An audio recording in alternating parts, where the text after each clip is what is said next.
નમસ્કાર દર્શક મિત્રો, સ્વાગત છે તમારું આ યુટ્યુબ ચેનલમાં. જો તમે ચેનલ પર નવા હોય તો ચેનલને સબસ્ક્રાઇબ કરવા વિનંતી. ધન્યવાદ. નમસ્કાર. આજના આપણા આ ખાસ વિશ્લેષણમાં તમારું સ્વાગત છે. આજે આપણે સીધા જ એક બહુ જ મોટા અને ગરમાગરમ મુદ્દા પર વાત કરવાના છીએ. અત્યારે ગાંધીનગર મહાનગરપાલિકા એટલે કે જીએમસીના કમ્પાઉન્ડમાં એક મોટો વહીવટી સંઘર્ષ ચાલી રહ્યો છે. હવે આ કોઈ રૂટીન વિરોધ નથી આ સીધી લડત છે વહીવટીતંત્ર અને પાયાના સ્તરે કામ કરતા આપણા આંગણવાડીના બહેનો વચ્ચે.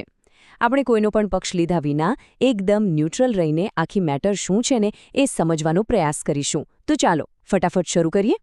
હવે જુઓ, આખી મેટરને સમજવા માટે આ એક વાક્ય સમજવું બહુ જ જરૂરી છે. આંગણવાડી બહેનોનું સીધું જ કહેવું છે કે અમને સરકારે કંઈ કર્મચારી ગણતા નથી, તો અમે વધારાની કામગીરી કરી શકીએ નહીં. આ માત્ર એક ડાયલોગ નથી, પણ આ આખા પ્રોટેસ્ટનું મૂળ છે. આ જે વિરોધાભાસ છે જેના પર આખો મામલો ગરમાયો છે, સિમ્પલ લોજિક છે. જો કર્મચારી તરીકે ગણતા જ નથી તો પછી વધારાનું કામ શું કામ, રાઈટ? તો ચાલો સૌથી પહેલાં જોઈએ વિભાગ 1, ગાંધીનગરમાં આંગણવાડી બહેનોનો વિરોધ. આ ડાયલોગ પાછળની વાસ્તવિકતા સમજવા માટે તમારે આ વિરોધનું કદ જોવું પડશે. આંગણવાડીના બહેનો બહુ જ મોટી સંખ્યામાં ગાંધીનગર મ્યુનિસિપલ કોર્પોરેશનની ઓફિસે ભેગા થયા છે. અને હું તમને કહું, આ કોઈ નાની સૂની ભીડ નથી. આ એક બહુ જ મોટું અને સંગઠિત પ્રદર્શન છે. તેમની ફરિયાદ એકદમ ક્લિયર કટ છે. તેમના માથે જે વધારાના કામનું ટેન્શન નાખવામાં આવ્યું છે ને, એમાંથી એમને સંપૂર્ણ મુક્તિ જોઈએ છે. અને સૌથી રસપ્રદ વાત એ છે કે આ લોકો માત્ર ત્યાં જઈને નારેબાજી નથી કરી રહ્યા. આખું પ્રોટેસ્ટ બહુ જ સિસ્ટમેટિક ચાલી રહ્યું છે. તમે જ જુઓ. સ્ટેપ 1, બધા બહેનો મોટી સંખ્યામાં જીએમસી ઓફિસે ભેગા થાય છે. સ્ટેપ 2, તેઓ સીધા જ મ્યુનિસિપલ કમિશનર સાથે ફેસ ટુ ફેસ મીટિંગ કરે છે. અને સ્ટેપ 3, એ લોકો સત્તાવાર રીતે એક આવેદનપત્ર એટલે કે મેમોરેન્ડમ આપે છે, જેમાં પોતાની બધી જ ફરિયાદો લેખિતમાં આપી છે. આ બતાવે છે કે આ બહેનો પોતાની વાત છેક ઉપર સુધી પહોંચાડવા માટે કેટલા ગંભીર છે. હવે આગળ વધીએ વિભાગ 2 તરફ, વસ્તી ગણતરી કામગીરીનો બહિષ્કાર. આ બધું અચાનક કેવી રીતે ભડક્યું એ સમજવા માટે આ ઘટનાક્રમ સમજીએ. બહુ જ સીધી વાત છે. સૌથી પહેલાં સરકારનો એક આદેશ આવે છે. પછી આંગણવાડીના બહેનોને વસ્તી ગણતરી એટલે કે સેન્સસ ડ્યુટીના ઓર્ડર પકડાવી દેવાય છે. હવે સૌથી મોટી વાત, આજે જ આ કામ માટેની ટ્રેનિંગ રાખવામાં આવી હતી. બસ આ આજના દિવસની ટ્રેનિંગ જ આ આખા વિરોધનો ટ્રિગર પોઈન્ટ બની ગઈ. આનાથી જ કંટાળીને બહેનોએ તાત્કાલિક ટ્રેનિંગ અને કામગીરી બંનેનો સંપૂર્ણ બહિષ્કાર કરી દીધો.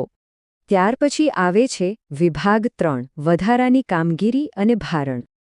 હવે તમારા મનમાં સવાલ થતો હશે કે ભાઈ, આટલો બધો વિરોધ શા માટે? તો એમની દલીલો ખરેખર વિચારવા જેવી છે. પહેલી વાત, આ બહેનો ભારત સરકારના એક ઓફિશિયલ લેટરનો હવાલો આપી રહ્યા છે. એ લેટરમાં સ્પષ્ટ લખ્યું છે કે આંગણવાડી સિવાયની કોઈ વધારાની કામગીરી આ બહેનો પાસે ન કરાવવી. છતાં એમને વસ્તી ગણતરીનું કામ સોંપાયું. બીજી વાત, એમની પાસે પહેલેથી જ આઈસીડીએસ એટલે કે ઇન્ટિગ્રેટેડ ચાઇલ્ડ ડેવલપમેન્ટ સર્વિસીસનું જેટલું બધું કામ હોય છે કે એમને શ્વાસ લેવાનો ટાઈમ નથી મળતો. અને ત્રીજી અને સૌથી છેલ્લી વાત, આ નવી વસ્તી ગણતરીની ડ્યુટી તો જાણે એમના માટે હદ જ થઈ ગઈ. આ એમનો બ્રેકિંગ પોઈન્ટ હતો.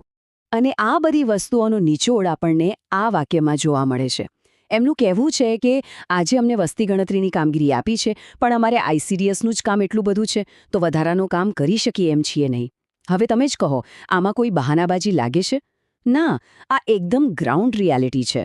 ફિઝિકલ અને મેન્ટલ બંને રીતે એમની પાસે હવે વધારાનું કોઈ કામ કરવાની કેપેસિટી જ નથી બચી. હવે પહોંચ્યા છીએ આપણે વિભાગ 4 પર, સરકારી કર્મચારી ગણવાની માંગ. તો હવે અસલ મુદ્દો પકડાયો છે. આ માત્ર કામના ભારણની ફરિયાદ નથી, આખી વાત છે તેમના દરજ્જાની. એક તરફ તમે વાસ્તવિકતા જુઓ, એમને સરકારી કર્મચારીનો દરજ્જો નથી મળ્યો, એમને માત્ર અમુક માનદ વેતન મળે છે. અને બીજી તરફ સરકારની અપેક્ષા જુઓ, એમને વસ્તી ગણતરી જેવા પ્યોર સરકારી કામના સત્તાવાર ઓર્ડર આપવામાં આવે છે. આ જ તો સૌથી મોટો વિરોધાભાસ છે.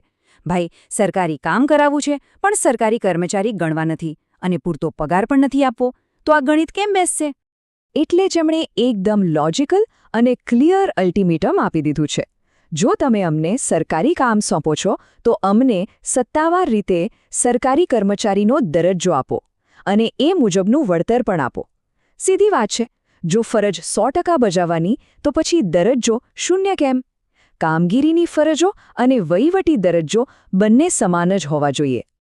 અને અંતે વિભાગ 5 ભવિષ્યમાં ઉગ્ર આંદોલનની ચીમકી. જો આ પ્રોબ્લેમ જલ્દી સોલ્વ નહીં થાય તો મામલો બહુ જ ગંભીર બની શકે છે. આ બહેનોએ સીધી અને સખત ચેતવણી આપી દીધી છે કે આગામી દિવસોમાં માંગ સ્વીકારવામાં નહીં આવે તો ઉગ્ર આંદોલન કરીશું. તો આપણા આજના આ વિશ્લેષણના અંતે હું એક સવાલ પર તમને છોડીને જાઉં છું. વિચારો, આ સેન્સસના ઓર્ડર પાછા નહીં ખેંચે તો આગળ શું થશે? આ સ્થાનિક કામગીરી ખોરવાઈ ન જાય એ માટે સરકારનું નેક્સ્ટ સ્ટેપ શું હશે?